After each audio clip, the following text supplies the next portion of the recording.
Okumaya çalıştığımız metin bu kitaptan, Avalokiteshvara Sutralardan. Çok kısa tanıtımını yapmıştım. Ben buradan nasıl görebilirim onu bilmiyorum. Telefondan da Facebook'a bakıyorum. Buraya bir soru gelirse telefondan nasıl göreceğim? Görebilecek miyim? Herhalde göremiyorum. Yaklaşık 1400 satırlık bir metin. 3 ayrı enstitüdeki yazmalar bir araya getirilerek oluşturulmuş. Birkaç satır ilk tanıtmada okudum, okumaya çalıştım. Şöyle bir gideyim. Bununla ilgili bu hep Kuan Yin Pusar'la bağlantılı olarak ele alınmıştır. Mesela bu Tokyo'daki bir serginin katalog kitabından Saddharma Pundarika Cemiyeti'nin, sağdaki ise eski Uyurca Kuan Yin Pusar. Peki. Bununla ilgili birkaç yazı var. Avalokiteshvara ile ilgili. En başta Semih Tezcan'ın çeşitli yazıları var. Bugün Juten Oda Hoca'nın Avalokiteshvara Sutra makalesine baktım tekrar.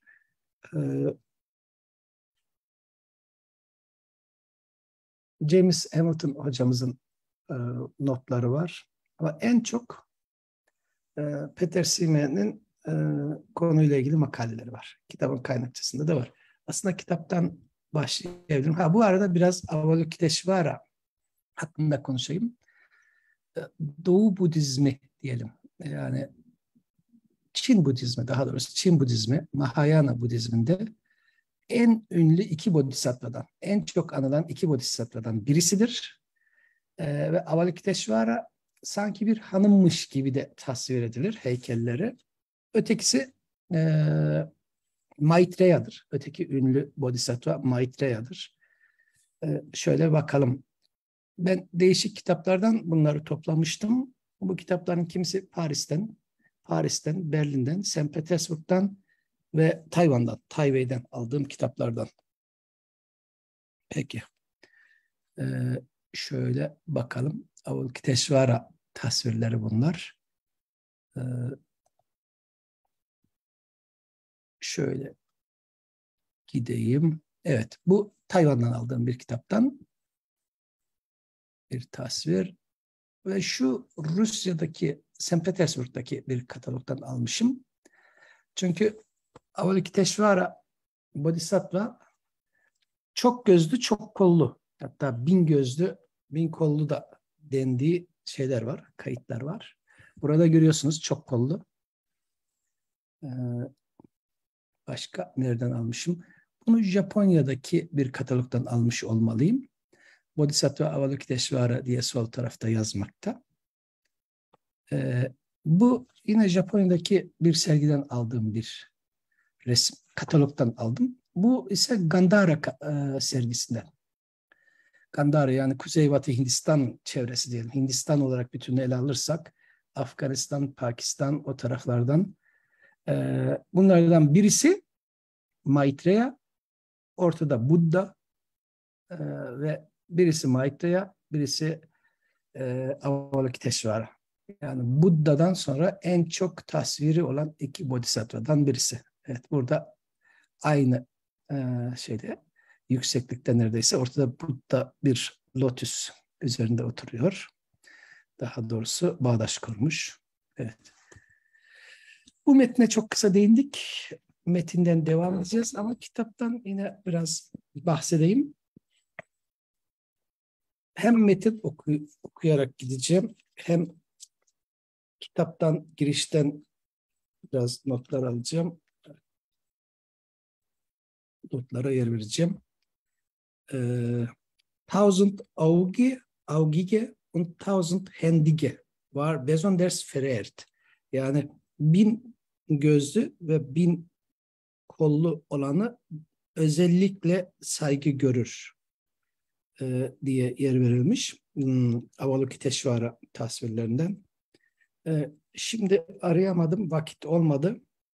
Müzedeki bir buluntuda şu varmış, eski Uygurca bir buluntuda Berlin'de.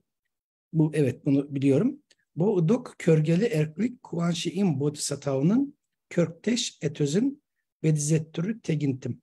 Peter Sime hocamızın okuyuşu tamamlayışıyla bu mübarek görülesi, tabii körgeli erklik özel bir terim karşısında, görülesi Kuan-Şi'in ya da ses işiten Bodhisattva'nın Körkteş Etöz'ün aynı resmini, vücudunu, görünüşünü çizdirdim. Benzettürü tegintim. Çizdiriverdim, çizdirdim, resmettirdim. Berlin'deki bir buluntuda bu varmış. Yani vakti olana ve parası olana özellikle tavsiye ederim. Berlin'deki Asya Sanatları Müzesi, yeni adıyla Asya Sanatları Müzesi, eski Doğu Berlin'de, şimdi eski adıyla Doğu Berlin, yeni adıyla Berlin'in merkezi. Humboldt Üniversitesi'ne yakın. Müzeyi mutlaka görmenizi öneririm. Vakti ve parası olan. Evet, hoca dipnotta zaten söylemiş. Körgeli erklik Kuan-Şi'im olarak vermiş. Avalokiteşvara Çince Guan Zizai imiş. Avalokitara Svara ise Guan Şi'in imiş. Kudara bunu bir not ile hocamıza bildirmiş. Kitaptan her defasında böyle bir parça kitabın girişinden okuyabiliriz. Bugünlük girişten bu kadar. Metinden okuyalım. Ay, bismillah. Bu gidecek. Evet, yaklaştırayım. Evet. Buna değinmiştim. Önceki tınlıklar inçip Mahapoştik adlık Luhan'ı olarda erklik uluk erti. Mahapoştik yeni bir kelime demiştim. Daha önceki şeylerde rastlamadım. Maha ve poştika, maha büyük. Büyük yani büyük başarıyı yükselten, büyük ilerlemeyi gösteren gibi bir anlamı varmış. Evet, bu gözlük.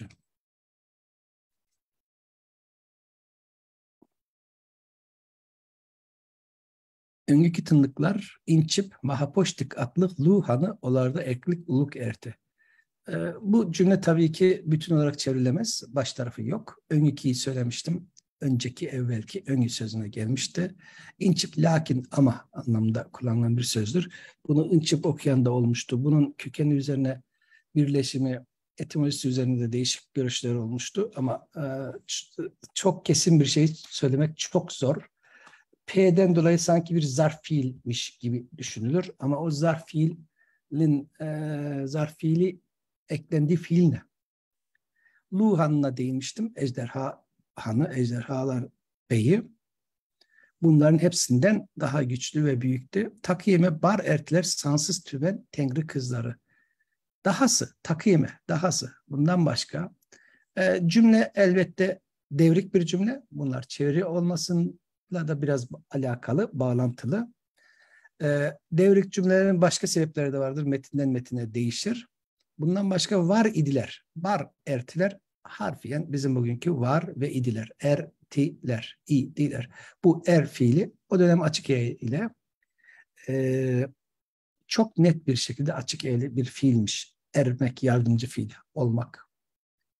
Bugün Orta Asya Türk dillerinde R'si düşmüş olarak kapalı E ile iken MS derken ki E. Bizim Türkçemizde i olmuş. Tek başına fiil olarak tabii i yok. Kullanılıyor. Geliyor idi, geliyor imiş. Sadece idi imiş gibi. Mesela iyor yok. Çünkü her şeyden önce iyor şimdiki zamandaki geliştiğinde artık bu çoktan eski er fiili i'ye dönüşmüş. Öteki idi ve imiş daha er var iken erdi ve ermiş şekilleri mevcuttu. Onlardan kalıplaşmış kalmış. Peki. Takiyeme Takime bar ertiler sansız tümen tengri kızları. Dahası var idiler sayısız on binlerce tengri kızları. Harfiyen tengri kızları. Tanrı kızları ama ilahe olması gerekir. Göksel kız diye çevirirsiniz. İlahi kız diye de çevirebilirsiniz. Hocamız ne demiş ona bakalım.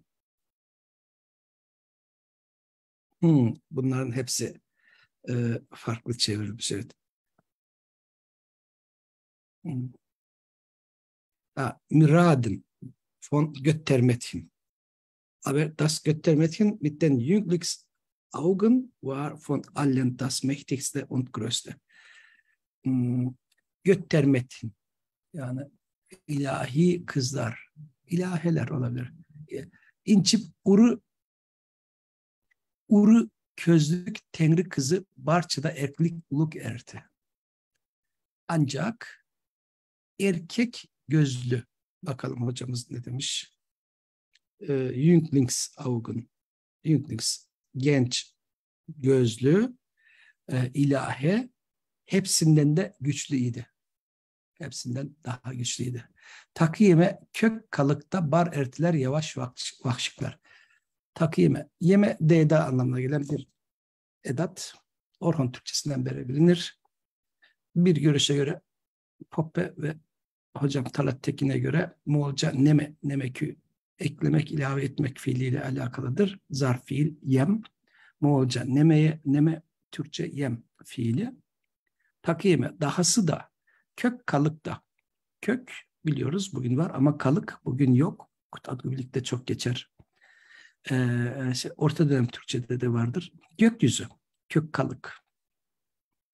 Gökyüzünde var idiler yavaş vahşikler. Sakin ruhlar. Sakin. Hocamız da çevirmiş. Sanfte Geister. Sanfte Geister diye çevirmiş. Taloydaki, ögüzdeki, yulaktaki, ögenteki vahşıklar. Taloy yazıtlardan dolayı yazıtlarla Türkiye'nin çoğu ilgilendiği için iyi bilinen bir kelimedir. Büyük deniz, hatta okyanus olarak çevrilir. Taloy, büyük deniz, okyanus, umman diye çeviren olur ama görüyorsunuz ummana gelene kadar en eski dönemde en azından Türkçe'de taloy varmış. Kökeni bilmiyoruz. En eski kaynak Türkçedir. Bilinen en eski kaynak taloy için Türkçe. Türkçeden Moğolca'ya geçmiş. Moğolca'dan Tibetçe'ye. Tibetçe'ye geçmemiş. Aslında büyük lamaları Moğollar Dalai Lama diye adlandırdığı için sanki Tibetliler öyle kullanıyormuş gibi. Tibetliler bunu kullanmıyorlarmış aslında.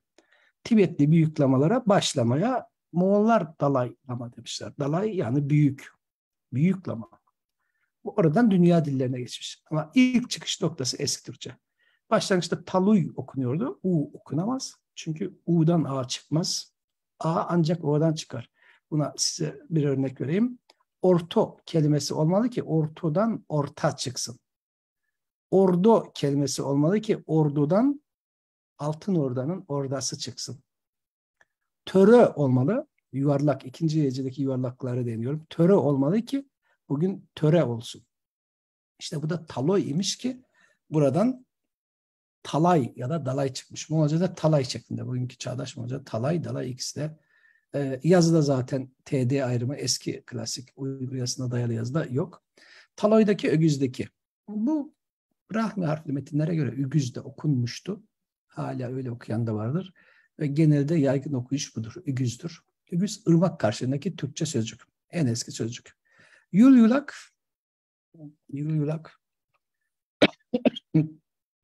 dere anlamındaki sözcük. Ögen de dere.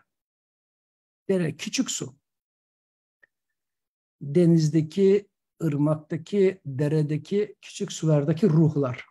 Bu arada yulak yuldan çıkmış. Yul kelimesini biraz düşünün bakalım. Bilenler için diyorum. Bir Türk dilinde yaşar. Bunu yazmış ve söylemiştim.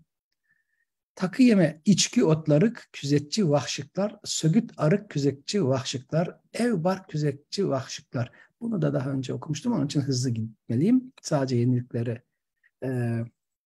yer vereyim. Vahşik. Vahşik. Hocamız vahşik için ne demiş? Bu tabii İrani kelimelerimizden ruh anlamındaki İrani. Soğutça vahşik, Schutzgeist. Koruyucu ruh. Ruhtan ziyade koruyucu ruh. Schutzgeist. Jens Wilkins hocamınkine bakalım. Vahşik için o ne demiş? Hem Almanca hem Türkçe bir arada olduğu için vahşik, koruyucu ruh. Evet, sadece bu kadar. Vahşik, koruyucu ruh. Burada hem Soğutça hem de Partça şeklinde yer verilmiş. Soğutça şeklin Partçadan, vahşik kelimesinden geldiği belirtilmiş.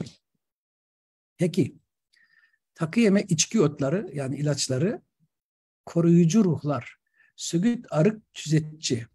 Söğüt, arık, söğüt bizim bildiğimiz söğüt ama ağaç anlamında. Ağaç anlamında. Arı temiz anlamdaki arı değil. İki tane arı var en eski dönem Türkçe'de. Arı orman anlamdaki bir sözdür. Burada öyle olmalı. Açıp bakalım. Söğütle birlikte olduğu için daha net anlamı. Söğüt arık ağaçlık. Ağaçlık. Ağaçlık olmalı. Arı park diye çevrilir bazı yerlerde. Yani ağaçlık, koru. Peki burada demiş arı Rhein diye çevrilmiş. Ama ikinci arı Waldbaum. Söğüt arı işte bu Waldbaum. Yani ağaçlık, koru. Ev bark küzetçi vahşikler. Evi barkı koruyacak olan ruhlar. Su tengrisi, yer tengrisi, bunlara geçen konuşmamda demiştim. Toprak tengrisi, ta-ış, yer tengrisi. Ta-ış, burada Sima hocamız bunun yiş ile bağlantılı olduğunu söylemişti. Yiş olabileceğini, yişin yan biçimi olduğunu söylemişti. Ordu karşı, oran küzetçi. Ordu, saray, karşı, bu da saray anlamdaki sözcüktür. Saray anlamdaki sözlerden birisidir. Karşıyı Toharca'ya mı bağlarlardı birileri? Yok. Burada herhangi bir yere bağlanmamış. Doğrudan karşı saray olarak yer verilmiş. Jens Wilkins hocada var mı karşı için herhangi bir açıklama köken? Bakalım.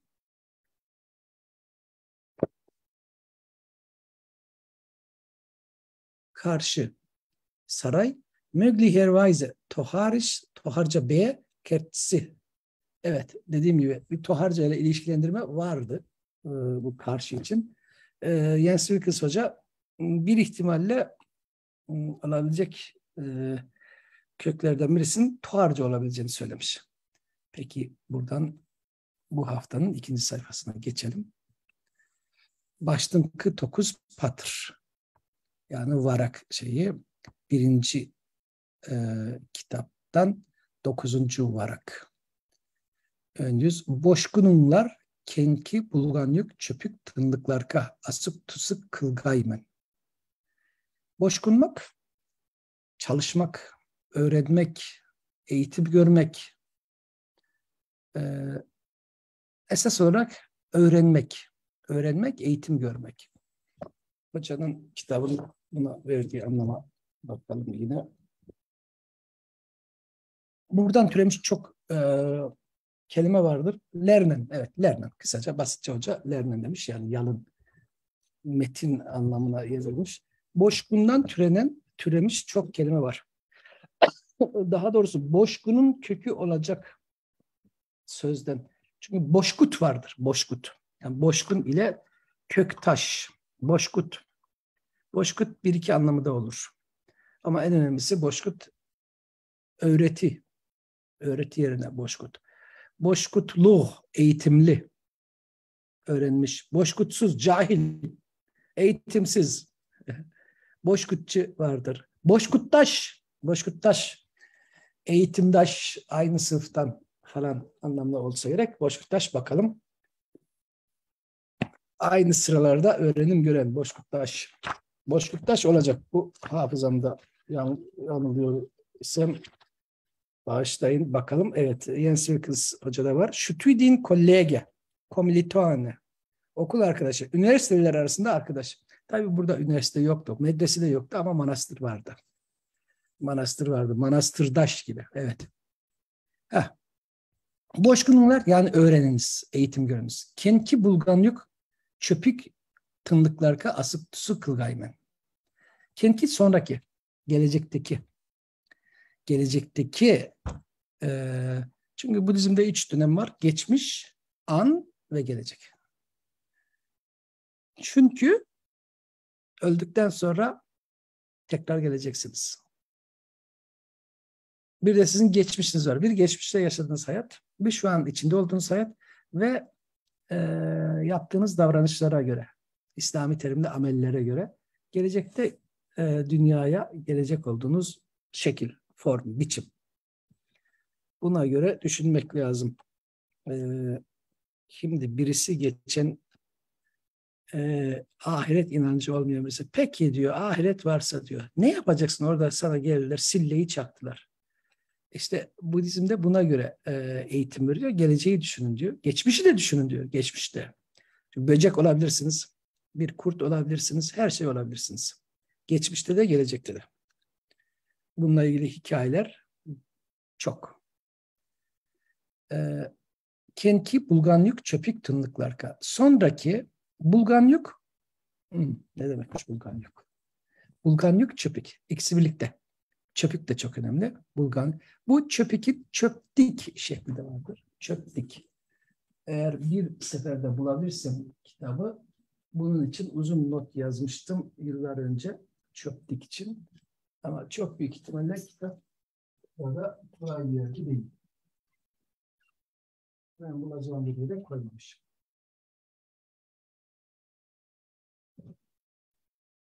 İkisi birlikte aslında karışık, bulanık. Karışık, bulanık yani kötü zaman, kötü devir. Zaten bulganmaktan anlıyorsunuz. Kelime kelime bakalım. Bunların hepsini burada kelime kelime işleyerek gidelim istiyorum.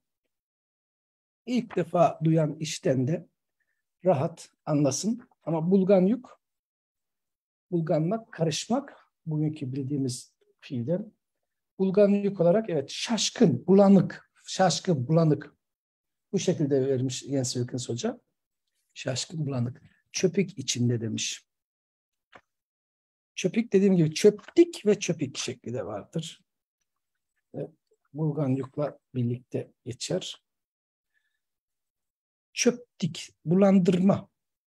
Schmutz, kir, pislik, çöptik. Çöpük, bu da bulanık. Kötü devirler aslında. Sonraki kötü zamanlardaki tınlıklara, canlılara. Asık tusu kılgaymen. Asık tusu bir ikileme. Bu tuso da okunabilir bu ikincisi. Niçin tuso okunabilir? Çünkü Moğolca şeklinde A var. Moğolcadan yaşayan Tuvaca şeklinde de A var. Tuvacıda duza. Duzalar men. Yardım ederim. Duzalar men. Buradan fiil de vardır. Asık ise bizim dilimizde devam etmiş. Ne zamana kadar? 13, 14, 15 epey devam etmiş. Çok iyi bildiğiniz sözü assı. Yunus Emre'deki assı kelimesi. G'yi atın. S'nin ikizleştiğini düşünün. Assı, fayda, kar, kazanç. Asır tusu ikileme. Kıl gaymen, gay gelecek zaman ekidir. Yazıtlardan farkı bu. Yazıtları çalışanlar için söyleyeyim. Oradaki daçı deçinin yerine Uygurca'da daha çok gayge görülür. Daçı deçi de sıfat fiil, gelecek zaman sıfat fiil eki olarak daha yaygındır. Gelecekteki zor zamanlardaki, bulanık dönemlerdeki canlılara faydalı olurum, yardım ederim. Çünkü hep yardımla alakalı bu avalık teşvarı. Ol ütte men en ilk yerde ertim. O vakitlerde ben ilk başlangıçtaki yerdeydim. En birinci yerdeydim. Bir eşidip 8. yerke ögrünçlük, sevinçlik boltum. Burada bir boşluk var. Bir işitip 8. yerke 8. Katmana diyelim herhalde. Öğrünçlük, sevinçlik boltum. Ögrünçü sevinç anlamındaki kelimedir. Sevinç kelimesi de böyledir. Yani sevinçü şekli de vardır. Sevinç yanında sevinçü. Fiilden isim yapan neçiye ekinin daha eskilere gidince yaygın şekilleri neçiye ü ya da neçiye u'ludur. Bilenler bilir. İnanç sözünün inançü şekli daha yaygındır. inanç. Ögrünçü de bunlardan birisi. Ögirmek fiilinden gelir. Ögirmek. Ögürmek, sevinmek. Ögürünçü, sevinç. Sevmek, sevinmek, sevinçü gibi. Bu Tuvacı da iyi yaşar. Yani bugün ögirmek hemen aklıma gelen ilk Tuvaca öğürmek şeklinde yaşar. Öğürdüm, sevindim. Öğürdüm, tanıştığımıza memnun oldum da olur. Nice to meet you. Evet, öğürdüm. Gerçekten şaka değil, böyle. Bu anlamda da kullanılır. Eski sözler modern terimlere de denk gelecek şekilde kullanılıyor. Gözlerinize iyi bakın. Evet. Anı için kutk oldum. Bu sebeple şans diledim, baht diledim. İnçet dedim, şöyle dedim.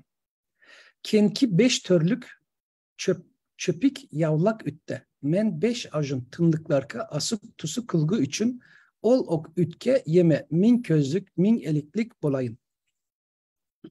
Şimdi bu kitabı bulmam şart oldu. Ama nereye koydum? Bahşi Ögdisi adlı kitapta, yani hocama hazırladığım armağanda ben bunu çok ayrıntılı ele almıştım.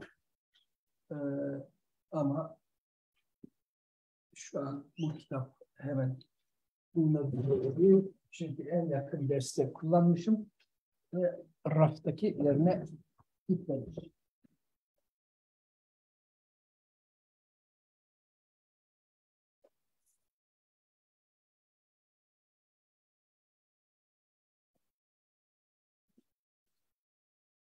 Peki 5 çöpük üt, bunu bir sonraki notta uzun okuyalım. Çünkü orada çok ayrıntılı ele aldım. 5 türlük çöpük üt var orada.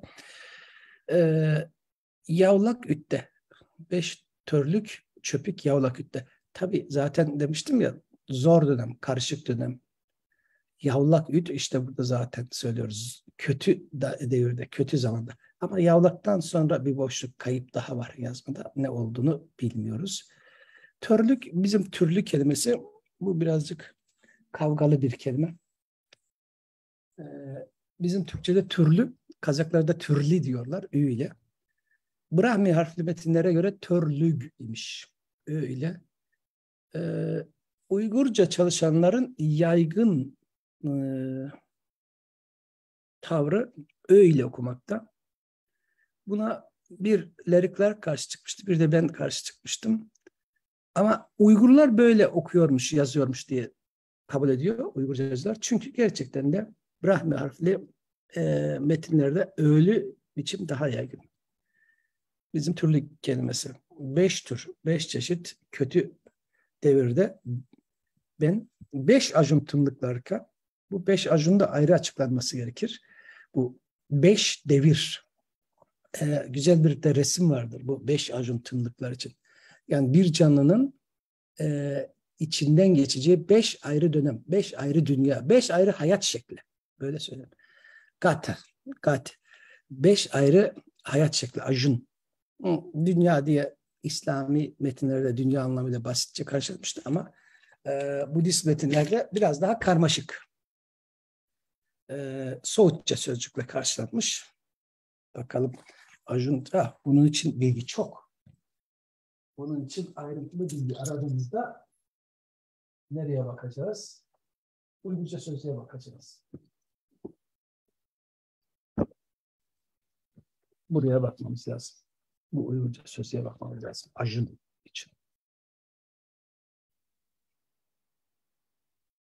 Ben burada yapmaya çalıştım. Zaten bu fiil.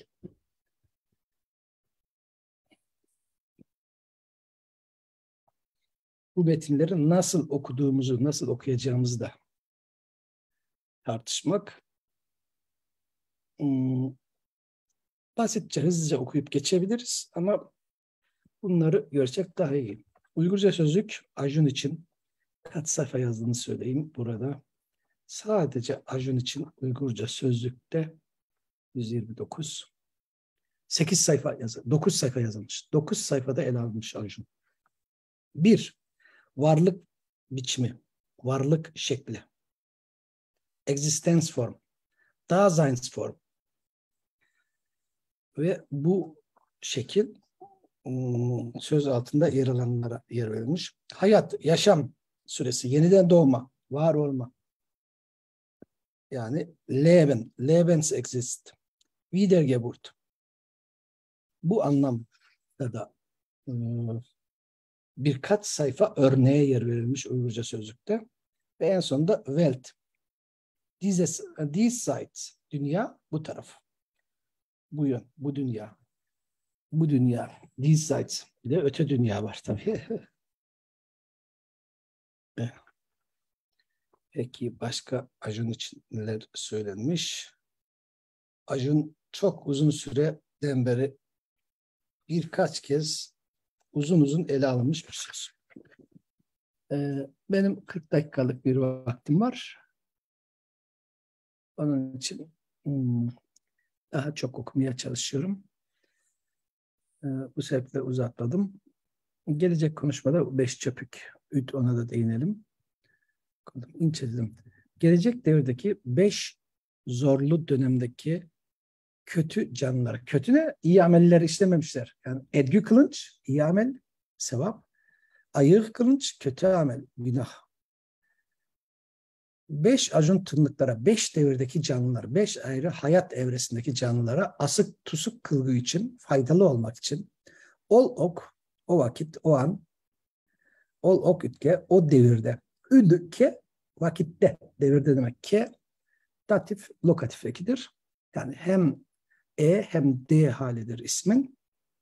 Bunu bağlamdan siz çıkartacaksınız. Burada vakitte değil, vakitte. Yani D da yerinde. Üdüke. Yeme min közlük, min eliklik dolayı. Demiştim ya bazı Avalokiteshvaralar, Avalokiteshvara bodhisattvalar 1050 gözlü tasvir ediliyor, düşünülüyor. O da buradaki öyle olmayı istemiş. Min közlük, 1000 gözlü, min eliklik, 1050 olayım. El biliyorsunuz Orta Asya Türk dillerinin hemen hemen hiçbirisinde el sözü yoktur. Eli kullanan biziz. Orta Asya Türk dilinde kol kullanılır. Ama en uzakta, en uzak doğuda, en kuzey doğuda Yakutlarda ili G'si düştüğü için, G'si de uzun. Açık elidir eli kelimesi. Yakutça'da iyili şekilde yaşıyor. Bir iki dilde daha var. Onu da yine meraklısı bulsun. Bir iki dilde daha var. Az sayıdaki dilde. Eliglik, 50, 1050 olayım. Bizim dilimizde ise bu G düşmüş, ortadaki i de düşmüş. Ama i, G'li şekillerin iyilik eki aldığı biçimlerin etkisiyle. Yani elik, eligi, ortaya celinusu düşsün. Elgi, i de G de düşerse eli. Bu evreden mi düştü bilmiyorum. Bunun bir açıklaması olmalı. Ama düşmüş. Normalde yaşasaydı Yakutça'da olduğu gibi iki heceli olmalı. Yakutça ikinci hecesi uzundur. Çünkü G'den dolayı, kaybolan G'den dolayı oluşan bir uzunluk vardır Yakutça'da. Ben bu arada görmeye çalıştım ama göremedim. Bu e, Facebook'u oradan e, gideyim. Oradan ne kayıyor? Oradan yazan olduysa göremedim. Nasıl göreceğim? Facebook'u nasıl göreceğim?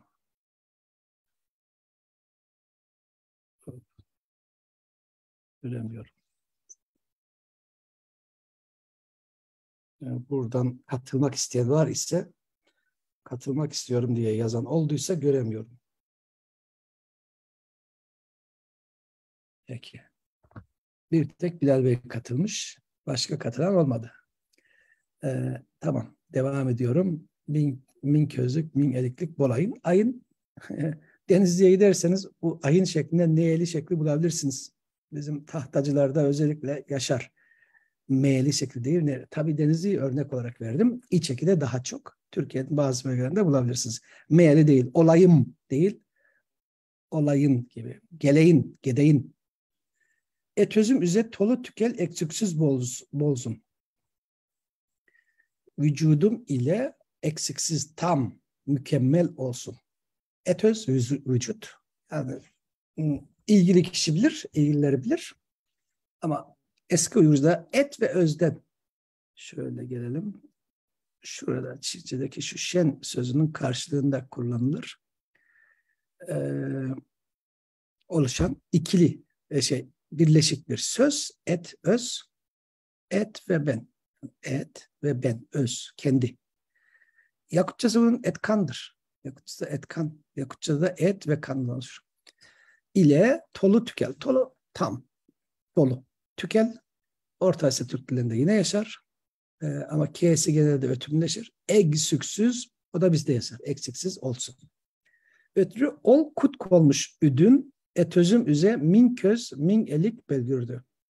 Sonra bu niyaz, bu dilek, bu hayır duası, bu istek ile kut kolmak baht, şans, talih istemek oluyor. Kolmak istemek, niyaz etmek. Kut kolmuş üdün. Niyaz ettiğim vakitte, üdün de vakit demektir. Zaman, an. Etözüm üze vücudum ile min köz, vücudum aracı vücudumda min köz min elik belirdi. Vücudumda 1000 göz, 1000 el ortaya çıktı. Üdün sözü de ödün de olabilir. Bu öd ile okunmuştu. Öd, ödün. Bu D, Y olur normal şartlarda. Bizim Türkçemizde. Çoğu Türk dilde, İslami Türk dillerinin biri hariç tamamında bu D, Y olmuştur. D'yi koruyan tek dil ve aynı zamanda tek İslami dil Halatçadır. Halatça'da Es-Türkçenin D'leri korunur. O Sibirya Türk dilleriyle Çuvaş'ta farklı gelişim gösterir. İslami Türk dilleri dışında Karayca'da da bu Y'dir. Bütün İslami dillerde Y, Halatça hariç. Peki. Bu ödün, öd bizim Türkçemizde yaşayan sözlerden. Öyle derken ki öv yani öyle orada öd yani zaman kelimesi var. 3 öğün yemek yemekte. Öğün de yine bu üdün. Doğrudan üdün. Oğuzlarda bu ünlü, ilk ünlü ü değil. Dar yuvarlak değil. Geniş yuvarlak. Oğuzca ile eski Uygurca arasında bu farklılıklar çok nettir. Eski Uygurca'da uğulu olan sözler bizim dilimizde oğulu olur. Mesela toprak, toprak, tuğmak, toğmak, buzmak, bozmak ki Orta Asya Türk dillerinin bir kısmında özellikle Karlık grubunda bu hala devam eder. Tuğmak, buzmak, evet, buzulmak. İşte bu kelime bizim dilimizde geniş yuvarlak ünlüyle ve öğün olarak yaşıyor. Sonra o baht şans dilediğim vakit vücudumda 1000 göz, 1000 el belirdi. Ortaya çıktı. Belgürmek de bu bizim belirmek şeyi. Bu arada belgürmek Belgü isminden olmalı. Belgü isminden R ile isimden fiil türemiş olmalı. Bunlar için Marcel Erdal hocamızın kitabına, Word Formation kitabına bakabilirsiniz. Bizim Türkçemizde burada birkaç ikilik vardır. Dublet durum. Dublet durum yani bir değil, aynı değil, farklılık arz ediyor. Aynı olması gereken şeyler ikili şekil gösteriyor. Bir taraftan belgürmek var bizde. Öbür taraftan belge kelimesi var. Belge, yani bu belgüden gelen belge. Belge işte eski Uygurca'da bu kelime belgü değilmiş de belgöymiş. Böyle düşünülüyor çünkü Brahmi metinlerinde belgö diye yazıldığı şekiller var. Ve bu belgö Moğolca'ya belge diye geçer. Moğolca'da Es-Türkçe belgü sözüdür. Belge olmasının sebebi o sondaki geniş yuvarlak ünlü. O belge Osmanlı ve sonrasında bizim Türkçemize tekrar girmiş. Yani belge sözü Moğolca'dan bir geri ödünçlemedir. Ribaraving veya rükentlenum denen söz. Bir bu. Bir taraftan belirmek var. Belirmekte bir kök var. Bir taraftan Moğolca'dan geri ödünçleme belge var. Bir taraftan da dil bilim terimi olarak, dil bilgisi terimi olarak kullanılan Cumhuriyet sonrası belgi var. Belgili, belgisiz. Belgili zamirler, belgisiz zamirler. Olsaydı belirli zamirler, belirsiz zamirler olmalıydı. Kaldı ki bu söz belgü bizim Türkçemizde nerede var? Belli sözünde var. Belli, belli sözü belgülük sözünün, bu belgüden gelen belgülük sözünün Türkçe'de aldığı doğal şeklir. Belgülük, belülü olur. Belülü veya belili. Ortadaki vurgusuz dar ünlünün düşmesiyle de belli olur. Evet. Bilen zaten biliyor ama meraklı olarak izleyenlere bunu aktarmakta yarar var. Ontun sınarkı yersu barça altı törlükün titredi tepredi. Bu dizimde yön hep 10 taneyle anlatır. Sağ sol ön arka etti 4. Ara yönler 8. Bir de yukarı aşağı etti 10. Ontun sınarkı. Bizden farklı anlatım, ifade tarzı eski Gürcü'de. Çıkma, ayrılma, dendan hali, ondan taraf. On taraftan değil, ondan taraf. Burada 10 sayı adı 10. Sınar, yön, taraf anlamındaki sözcük. Ontun sınar, ondan taraf. Ama bizim dilimizde olsaydı 10 taraftan. Ontun sınar ki 10 taraftan ki. 10 taraftaki aslında. 10 taraftaki. 10 yöndeki, 10 cihetteki yer su. Yer su, toprak ve su. Ama yazıtlardaki ve eski Gürcü'deki bazı yer anlamı dünya yerinedir. Özellikle eski dönemde dünyaya tekabül eder yer su. 10 taraftaki toprak, yer, mekan, su, barça. Kazakça bilenler biliyor değil mi? Bu bir yolla yaşıyor Kazakça. Bütün, hep 6 türlü 6 çeşit titredi. Titredi. Evet. Hareket etti. Yani deprem gibi. Deprem geçirir gibi. Min burhanlar, bin budalar. 1000 tane buda. Kamagun, yaruk yaşuk. Hepsi birlikte. Kamah, bütün hep. Kamagın, hep birlikte olarak. İnstrümantal beraberlik. Yaruk yaşuk. Yaruk parlak, yaşuk da parlak. Bizim dilimizde yok. Uygurca'da, Çağdaş Uygurca yoruk. Çağdaş Uygurca yoruk. Belirleyici benzeşmeli. Kazakça'da galiba jarık. Kazakça'da jarık. Kazakça'da tam doğal ses gelişimi ikinci hizadaki u'nun olmasıyla. Yaşuk, yaşumak, parlamak. Yaruk da yarumak, parlamak. Yaruk, yaşuk. Burada bunlara uyumlu bir sözcük daha olmalı. Yaltırık. Yaltırık, bu da parlak. Parça, menin etözümüze. Hepsi benim vücudum aracılığıyla. Bakalım.